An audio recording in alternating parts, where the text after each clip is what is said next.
What exactly is classic sci-fi and where should you start?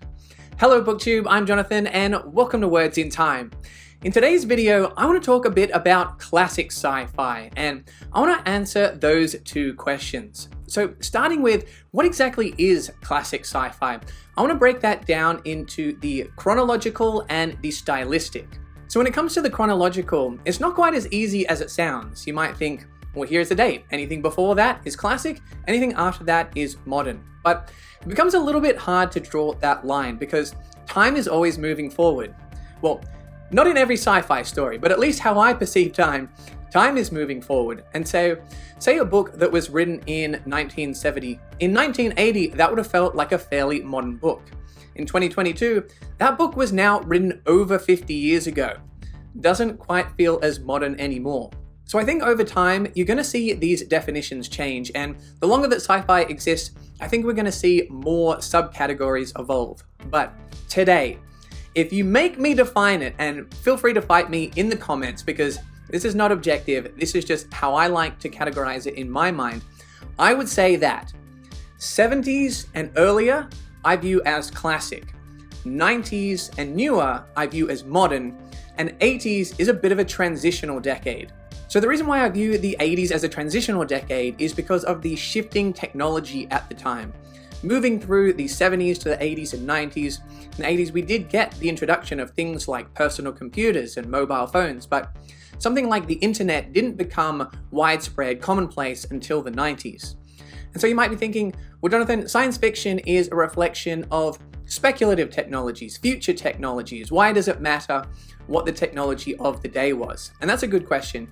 And I think that's because the technology that is represented within speculative fiction, within sci-fi, has to be somewhat derived from our understanding of technology now. And the more advanced that technology gets, the further we have to project into the future in order for it to be impressive, in order for it to seem speculative. For example, in the 1950s, if an author wrote about a watch that could tell you what the weather was in Tokyo, that would seem like it was pretty sci-fi. But today, that's something that was available. You can't even remember how many holiday seasons ago. So I think this is reflected in how certain technologies come across when reading them, especially when it comes to things that became available during the digital age. So obviously some classic sci-fi writers did a great job of writing what to us still feels like a timeless future, a world which is still very distant from our own. But you can see in books that were kind of written around the 70s, 80s, 90s, the kind of accuracy of things depicted like computers and the internet becomes much more accurate, and therefore the bar for what needs to be written for us to make it for modern day readers to feel like we really are in the future becomes much, much higher. So that's how I think of the progression of sci-fi. 70s and earlier, classic, 90s, newer, modern, and 80s is a bit of a transitional period. Let me know whether you guys agree. We have some very well-known books released in that decade, such as The Book of the New Sun, Neuromancer, Ender's Game, Hyperion. Let me know whether you agree. Do you think they fall on the modern, classic, or do you agree with me that the 80s was a bit of a transitional period for sci-fi? So that brings me on to style. What are the stylistic characteristics of classic sci-fi? Well, for me, there are many different elements that you can talk about while thinking about a book. But to simplify it, I break them down into 5 different categories. We have plot, we have themes and concepts, we have characters, we have world building, and we have prose. And for me, the biggest differentiator of classic sci-fi is a focus on the ideas and concepts. Now, of course, you will find classic sci-fi books that focus on the others, but I would say on average that this is the primary focus of the story from the author. And I think that makes sense when you think about it, especially during the formation of a somewhat newer genre, to focus on the aspects that differentiate your genre from other types of books, which in the case of sci-fi is that scientific speculation. For example, if you have a story that is about a detective in space, but the real focus of the story is that detective's relationship with their parents. It's still a sci-fi story, but stylistically it's not going to stand out. It's not going to be as unique from other existing genres.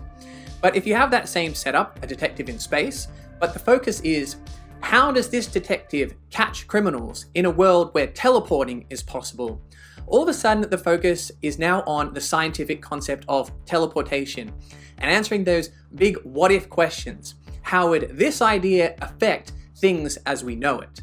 Another aspect of classic sci-fi is the length. On average, I would say classic sci-fi books tend to be shorter, around the 200 to 300 page mark. And I think this is in part due to the history of the genre and how a lot of early sci-fi was published in short story collections or in magazines. So sci-fi authors were used to writing shorter stories and then sometimes later on expanding them into full novels. And so this kind of has a secondary effect, because when your book is only going to be around 200 to 300 pages long, there isn't enough time to fully flesh out your concept, as well as build out an epic world, as well as have a lot of time for character and plot development as well. Within a shorter space of time, you have to choose where to focus your resources, and on average, sci-fi classic authors tended towards focusing on those concepts. I'd also like to not completely disagree with, but slightly push back on two stereotypes about classic sci-fi. The first is that classic sci-fi is quite dryly written. Now, I will admit that some writers like Isaac Asimov I also find to be a little bit dry, but there are several other authors like Ray Bradbury where I find their prose to be absolutely beautiful. So I think on average it might tend a little bit more towards the dry, but I wouldn't let that put you off from trying classic sci-fi, especially if you are someone that enjoys quite beautiful prose. There definitely are authors that we can recommend to you. And the second stereotype is that classic sci-fi is hard sci-fi. So there are some classic sci-fi writers that were actual physicists, like Arthur C. Clarke and Robert L. Forward. Some of their novels do focus quite heavily on the technology. But there definitely are other classic sci-fi authors like a Frank Herbert or an Ursula K. Le Guin, which are definitely much more soft sci-fi in terms of their writing style. So whether you prefer one or the other, I definitely think there are classic sci-fi writers that are writing within the subgenre that's going to appeal to you. So that's how I like to categorize classic sci-fi, chronologically and stylistically. Now, let's get into some recommendations. So for my first three recommendations, I have picked 3 books that I think have arguably had some of the biggest influence on the genre. So let's kick things off with my first recommendation, 1951's Foundation. Now, I did actually allude to earlier that some classic sci-fi books originally came from sci-fi short stories, and that is the case with Foundation.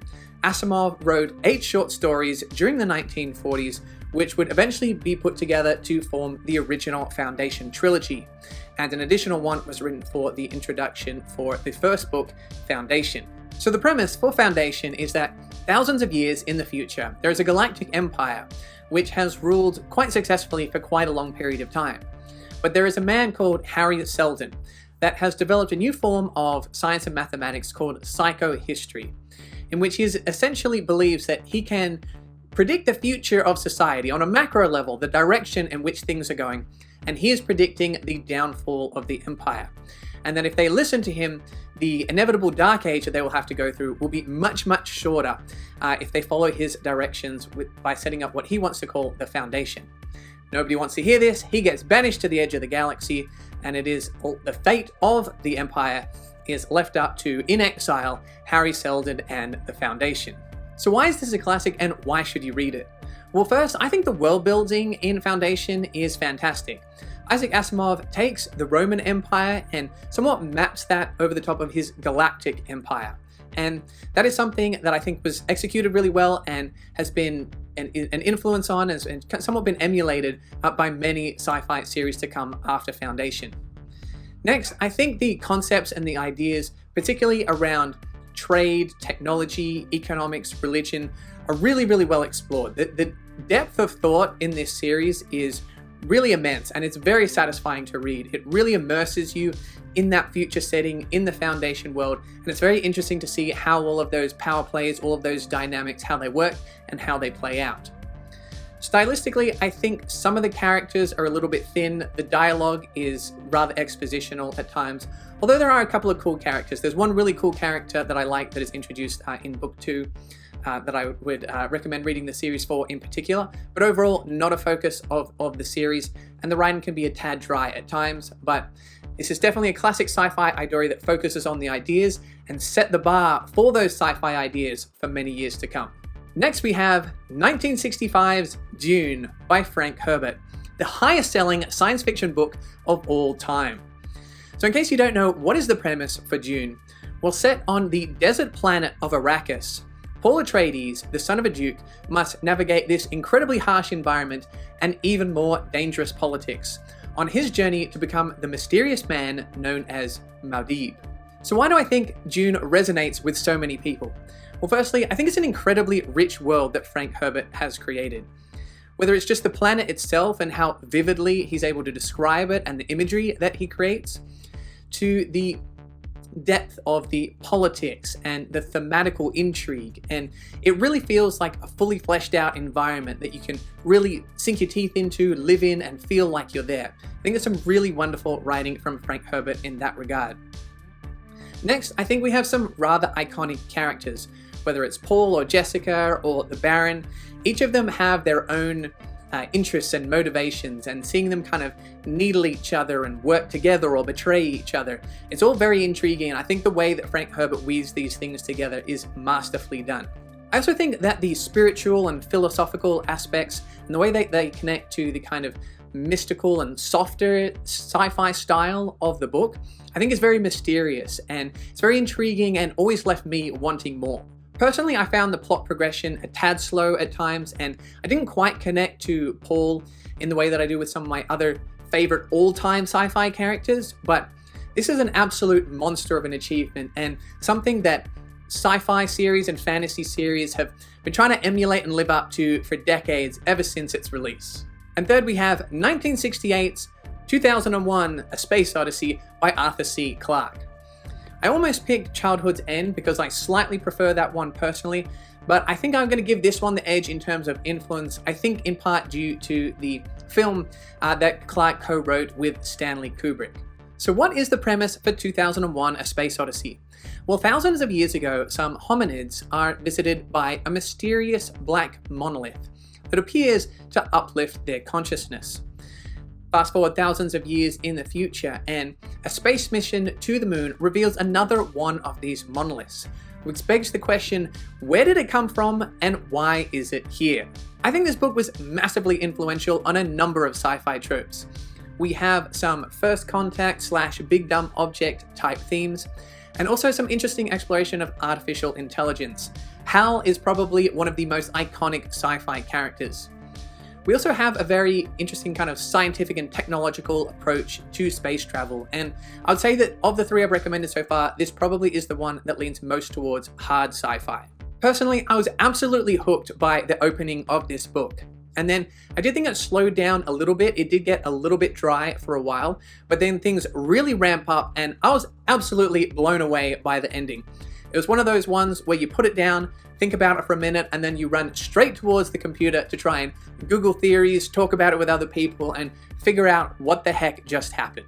So the next three I think have all been rather influential as well, but I picked them mainly just because they are three of my personal favorites. So up first we have 1963's Waystation by Clifford D. Simak. So what is the premise for Waystation? Well, in it we have a seemingly ageless hermit named Enoch Wallace that lives on a farm, but rather than being a farmer, he is actually the keeper of an alien way station. And as the keeper of this galactic transfer station, he has some rather large responsibilities and some decisions to make that could not only affect the world, but the entire galaxy. Something I think Waystation does wonderfully is create a sense of time and place. When it comes to prose, Clifford D. Simak would have to be one of my favorite sci-fi authors. It's not overly purple, in fact I think it's rather simple at times, but he does an amazing job of connecting with the reader, and this book was something that really touched me. Another reason I think that is because of the themes. When it comes to Simak's exploration of war and relationships and morality and responsibility, I think this is one of the most thoughtful and deep sci-fi books that I've ever read. Even though the plot wasn't necessarily always moving at a breakneck speed, I was always interested in what the characters had to say and what that revealed about themselves and the world around them. In terms of character development, I don't think every character is fully fleshed out, but Enoch Wallace was a very interesting character to me. I was always invested in him and wanted to find out the outcome for Enoch as well as the world at large. Waystation is well regarded, but I think it's one that's flown a little bit under the radar in recent years.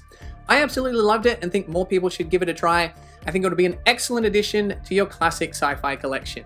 Up next, we have 1969's Ubik by Philip K. Dick. So the premise for Ubik is that in a world where corporations use psychics and anti-psychics in acts of corporate espionage, a security team is sabotaged, and one of the team members is put into a state of half-life in order to preserve their consciousness, while the surviving members of the team then start to experience strange shifts in the nature of reality.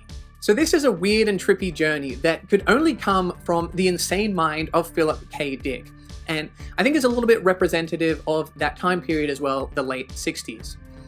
So I thought that this book was quite interesting throughout the first half, and then things just go bonkers in the second half of this book because of the exploration of the concepts. I think some of the characters are kind of interesting. I quite like the dialogue, the interaction between the characters can be quite entertaining, but it really all comes down to this idea, this central question of what is this mysterious substance known as Ubik? And finally, we have 1969's Slaughterhouse-Five by Kurt Vonnegut, one of my all-time favorite sci-fi writers.